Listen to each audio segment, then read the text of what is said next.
Yo la Team Puma, bienvenue dans cette nouvelle vidéo où je vais tester une moto que je ne connais absolument pas.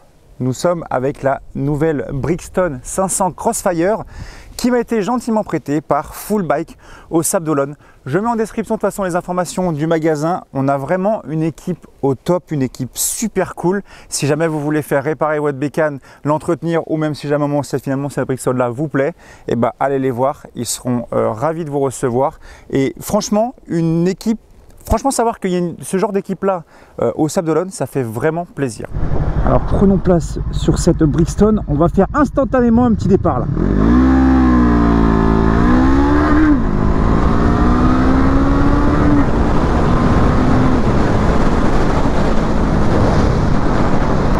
Eh bien, me voici sur une moto que je ne connaissais absolument pas. Et j'ai beaucoup de petites choses à dire dessus parce que, pour être honnête, c'est la première fois de ma vie que j'en vois une, et même d'ailleurs que j'en roule une. Cette Brixton, en fait, essaie de faire sa place un petit peu dans les gros du milieu du Yamaha, KTM, Honda, j'en passe, Kawa et j'en passe. Cette Brixton, en fait, déjà, elle a un gros avantage. Premièrement, c'est que là je suis sur la version A2, mais c'est aussi une version full puisqu'elle fait 47,5 à fond les ballons.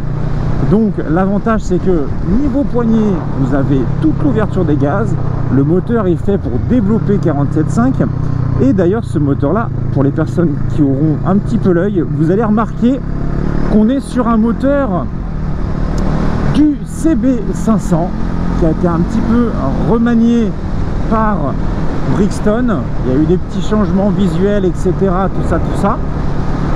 Donc c'est un moteur que l'on connaît, c'est un moteur fiable, c'est un moteur qui ne consomme rien. Pour vous expliquer un petit peu la gueule de cette moto, c'est assez marrant parce que on a en fait quasiment l'avant d'un CB néo rétro à l'époque et l'arrière d'une Vitpilen. Alors on va s'arrêter un petit peu autour de cette Brixton 500 Crossfire. Comme je l'expliquais, visuellement parlant, en fait, elle fait la taille d'une 400 à peu près, on va dire. C'est pas plus gros. Tu mets un CB500, il paraît plus gros à côté. Mais il y a quand même pas mal de petites choses à dire sur cette moto. Déjà, premièrement, regardez. Les clés. Vous voyez, le trousseau de clés, il se referme tel quel. Voilà, ça fait un petit peu en mode décapsuleur, cran d'arrêt, je sais pas trop quoi. Vous appuyez ici, hop, ça vous met la clé. Alors pour être honnête, je pense qu'au bout d'un moment, peut-être que le système de clés comme ça risque d'être un petit peu cheap en main. Moi, ça serait le premier point à changer. Vous voyez, je trouve que ça bougeote un petit peu. Mais bon, à voir, hein. Mais cette moto-là a de la gueule, clairement. Quand on vient y mettre donc le contact et qu'on vient donc d'abord éteindre les feux à l'avant, on a, vous voyez à l'avant, sur le feu avant, on va dire 4 petites bandes de LED. Et si vous pouvez le voir, lorsque l'on éteint le compteur, vous avez de chaque côté les points cardinaux, nord, sud, est et ouest, qui sont donc positionnés ici, ici, ici, ici. Et ça lui va vraiment super bien. Ça donne un look vraiment néo-rétro, mais en mode très récent avec du LED. Brixton, c'est leur marque de fabrique, les points cardinaux. Le petit compteur, quant à lui, s'imbrique très bien. Il me fait d'ailleurs penser beaucoup au petit compteur des XSR 700 et 900. Alors, on va aller voir un petit peu en courbe ce que donne cette Brixton. Déjà, premièrement, la position de conduite, vous voyez, 1,90 m. On a le dos quand même vraiment droit.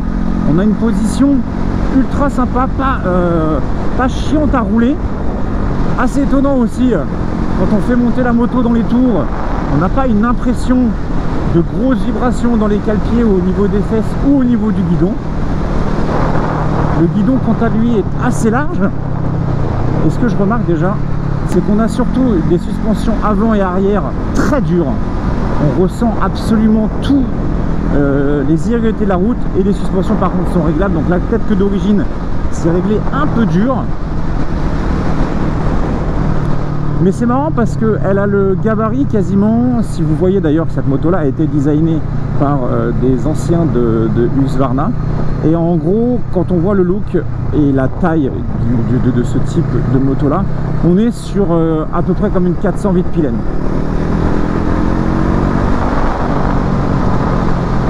Ah les gars, je suis en train de doubler un pote en trottinette. Ça c'est bon ça. Mais elle s'inscrit vraiment très bien en courbe. C'est une moto, je trouve, enfin franchement, ça fait peu de kilomètres que je la roule, je la trouve vraiment très saine. On peut quand même se permettre de rentrer en courbe, de sortir le moteur. Il en veut un petit peu, 43 Nm de couple. Et si admettons personne derrière, je dois piler. Eh ben ça pile sans problème avec le système ABS. Après, il faut savoir que sur cette moto là, nous avons une, comment vous expliquer ça, un freinage, ils appellent ça, enfin moi je ne connais pas cette marque là, c'est Rear One. Alors peut-être que vous connaissiez, mais apparemment ils sont dans le monde du GPE ou alors je crois du SBK, je sais plus trop quoi, je me souviens, enfin c'est quelque chose que j'avais entendu il y a longtemps, mais je n'avais jamais pu en essayer. Pour être honnête, ça se compare finalement un petit peu à du freinage d'origine YAM. J'ai à peu près le même feeling quand je freine. Là vous voyez, la route est assez défoncée, les suspensions sont quand même un peu dures quand c'est sec, mais ça reste quand même agréable. Les irrégularités de la route, tu vois, me tapent pas dans le bas du dos. Elle est chouette cette petite bécane, hein. Vous allez voir en plus, extérieurement parlant, quand on va faire le tour, je la trouve vraiment top. Ensuite, la moto est montée d'origine avec des Pirelli. Le ressenti est très bon. Je remarque qu'on a vraiment une sensation de conduite et une mise en l'angle progressive. On n'a pas l'impression de tomber d'un coup. La moto tient bien l'angle. On est sur des fourches avant Kayaba qui sont donc réglables, que ce soit au niveau de la fourche ou au niveau de la suspension arrière. Monodisque avant avec, vous voyez, le petit logo Rear One que je ne connaissais pas. Le feeling, voilà, j'expliquais, le feeling est bon. Est-ce que ça va te freiner fort à un doigt? Non. Quand tu vas y mettre la main complète, oui, ça te freinera la moto. Mais il y a une petite particularité que une moto à ce prix-là a en plus, comparé à une grosse bécane comme admettons genre un 1290 qui lui n'a pas ça. Vous avez quand même la possibilité de régler l'écartement au niveau de vos leviers de frein et d'embrayage. Vous avez la possibilité d'écarter l'écartement avec la petite molette qui est ici. Les rétroviseurs, quant à eux, bon, moi je mettrais des petits rétros en bout de guidon, je les trouve pas très jolis. Et en plus de ça, quand on roule avec, ils ont tendance vraiment à vibrer quand même plutôt pas mal. Donc on ne voit pas grand chose derrière. Le réservoir avec son petit bouchon Brixton où vous décalez ici, hop, le système avec la clé. Vous l'ouvrez ici, voilà, estampillé Brixton. 13,5 litres il fait sur cette moto. On est sur une moto qui va consommer finalement pas grand chose puisque nous sommes sur le moulin du CB500. Comptez au gros minimum 200 km, ce qui sera déjà très bien. La selle arrière, on est sur une selle biplace mais d'un bloc avec, bon ça vraiment pour venir se tenir, personne l'utilise, donc tu as les cale-pieds de chaque côté, tu tiendras au pilote, ça se passera très bien. Mais regardez un petit peu la ligne de cette moto, je la trouve vraiment très jolie. C'est une moto qui est dans l'air du temps et il y a aussi beaucoup de personnes qui font des changements en mode café racer et qui ne passeront finalement pas le contrôle technique parce que là on est vraiment sur, vous voyez, je vais mettre le contact. Là on est vraiment sur le bâti arrière, c'est très joli, c'est bien imbriqué. Regardez le feu qui est lui aussi très bien imbriqué derrière. Dites-moi si vous aussi vous avez connu, vous connaissez la marque Brixton et cette moto là. Moi je la trouve vraiment extrêmement bien, on va dire pas fournie en électronique ou autre, mais extrêmement bien designée. Et vous voyez, à chaque fois ils nous sortent des pots d'échappement de l'enfer horrible, etc. Les gars, on est sur un pot d'origine et le bruit est largement suffisant.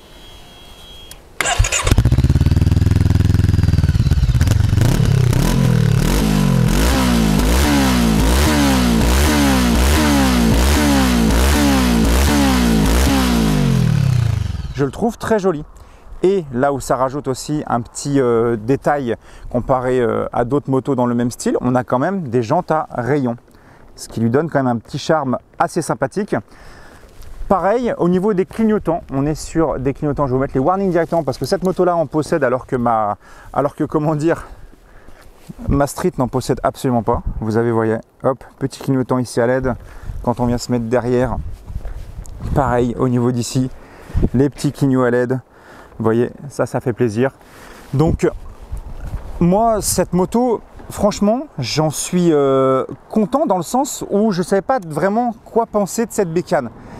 Mais finalement, c'est une moto qui se conduit extrêmement bien. On n'a pas d'appréhension à la conduire. J'avais oublié de vous dire, les gars, aussi bien entendu, feu avant, que ce soit croisement ou alors feu de route. Les gars, on est sur du LED, d'accord? Regardez, tu mets le contact, tu démarres. Là, tu as la position de droite si tu veux avoir que donc le cerclage, vous voyez, devant, comme ça. Si jamais tu veux mettre tes feux, ce qui est obligatoire de toute façon en moto, tu as donc le feu du haut en LED et après tu auras le feu du bas en LED aussi. Alors, reprenons place sur cette Brixton. Testons l'angle de braquage, est-ce que ça bracouille? Bah ouais, ça braque même plutôt bien d'ailleurs. Alors, quand je prends place sur cette Brixton 500, vous voyez la position de conduite fait qu'en fait on a un guidon qui est assez large, un petit peu cintré mais qui te relève bien en fait le haut du corps. Donc on a vraiment cette position de conduite là quand on roule. Le dos est quasiment un petit peu comme si tu roulais un peu en trail, on va dire, c'est à peu près la même position de conduite. On a une selle qui est légèrement creusée dans l'entrejambe, mais attention, même si elle n'est pas très haute, on a quand même une largeur au niveau des cuisses qui est assez conséquente, donc ça vous écarte pas mal les jambes à droite et à gauche. Autre chose, quand on est à l'arrière et qu'on prend un passager, ça c'est bien, on a des cale-pieds qui sont bien reculés, on peut mettre un bon gaillard aussi derrière, on n'aura pas de souci pour venir se faire toucher les jambes ici, donc ça c'est bien. La selle à l'arrière, quant à elle, on va dire, est quand même assez accueillante. Bon, vous ne ferez pas du gros duo très longtemps avec cette moto là, mais c'est une moto qui va quand même vous permettre tout simplement au moins d'amener quelqu'un d'un point A à un point B. Partir en road trip en duo avec ce genre de moto là, personnellement je vous le conseille vraiment pas, parce que je pense que la selle ici ne va pas être confortable de fou. Mais voilà, c'est une bécane, moi je pense que c'est une bécane qui va vraiment permettre le petit jeune ou même une personne un petit peu plus ancienne entre guillemets qui veut s'acheter ce genre de moto là avec un look différent mais quand même une fiabilité moteur avec le moteur Honda qui est dedans. Voilà, moi je pense que c'est quand même une bécane qui, je dirais pas un coup de cœur, mais je partais dans le principe où j'allais tester Brixton. Moi on me disait Brixton, je pensais que ça allait être comme toutes les chinoiseries qui sortent dans tous les sens, ou voilà, genre du Maasai, etc. Ou du Mash ou du machin, où genre tu vas rouler, tu as l'impression qu'au moindre freinage, ta moto elle va se désosser entre les pattes. Pas du tout, la confiance est présente, clairement. Quand tu grimpes sur cette Brixton, il y a quelque chose moi que j'apprécie aussi pas mal, c'est que bon, après moi je commence à faire des wheelings, donc le frein arrière c'est quand même plutôt intéressant de le sentir, mais même si tu fais pas de wheeling, tu vois, au niveau de ta pédale de droite, donc ta pédale de frein arrière, et ben je la trouve très bien placée, je veux dire, on sait exactement où elle est, ton pied est toujours bien à plat et on sent extrêmement bien comment réagit le frein arrière. C'est-à-dire que vous allez pouvoir, vous voyez, accélérer. Là je veux freiner du frein arrière, il a un très bon mordant, il te freine vraiment la moto, il n'est pas juste là en déco. Et là vous voyez, dans ce sens là la route est un petit peu dégueulasse, pourtant je suis pas malmené du tout ou quoi que ce soit, la boîte passe bien. Non, c'est franchement les gars, je suis vraiment surpris hein. Tu vois, tu veux dégager, la une est un peu courte.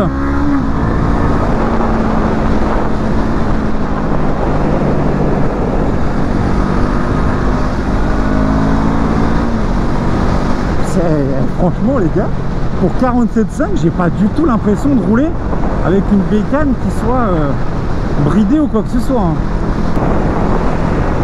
J'ai vraiment pas du tout l'impression d'être bridé. C'est fou hein.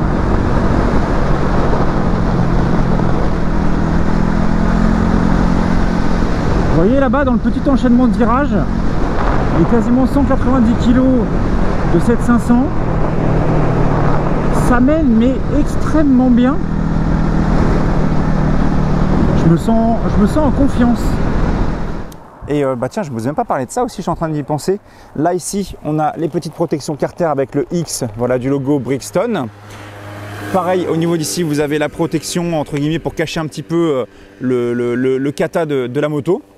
Si on devait s'attarder sur le compteur, alors bon, le compteur, quant à lui, c'est vrai que, soyons honnêtes, il est assez loin, on voit pas grand chose dessus et il est pas vraiment fourni en information.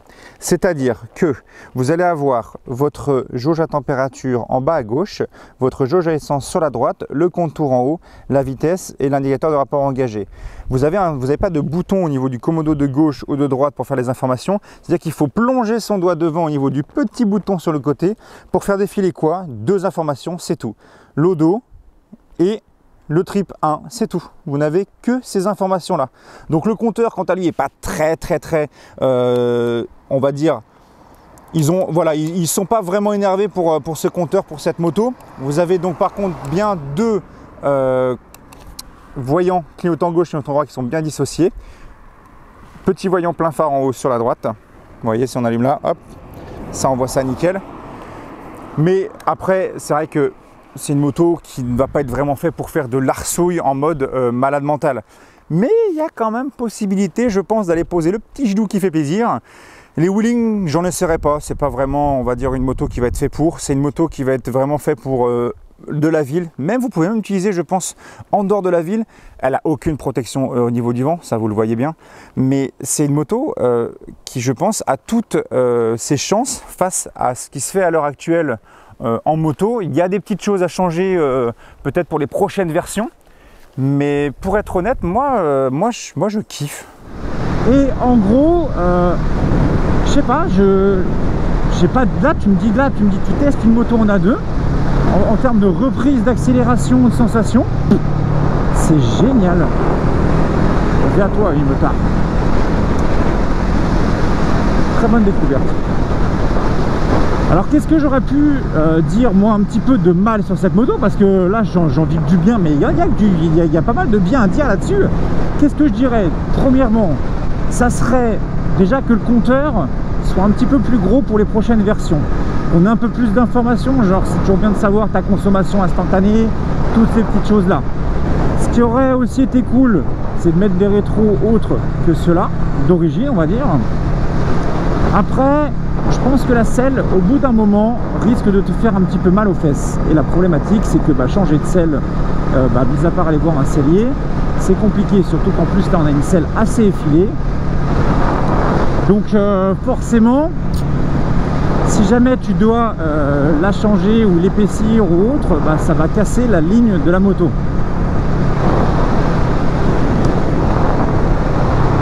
Après, le comportement de la moto en elle-même, on va dire pour le commun des mortels, pour le petit motard à deux qui a envie de se faire plaisir et d'aller kiffer et d'avoir une moto qui sort un peu de l'ordinaire et qui n'a pas forcément les moyens d'aller claquer dans du vide Pilène 400 ou des choses comme ça, croyez-moi qu'elle fait extrêmement bien le boulot, franchement.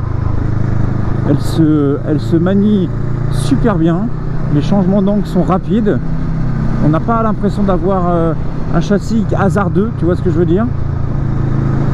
Non, franchement, c'est top, c'est vraiment top. En tout cas, je tenais vraiment à remercier Full Bike de m'avoir prêté cette Brixton, de m'avoir fait découvrir cette Brixton. N'hésitez pas à aller les voir en description ou alors au Sable d'Olonne, allez leur faire un petit coucou, ça leur fera plaisir. Je vous dis en tout cas à la prochaine, abonne-toi, plein de gros bisous et à la prochaine, ciao ciao.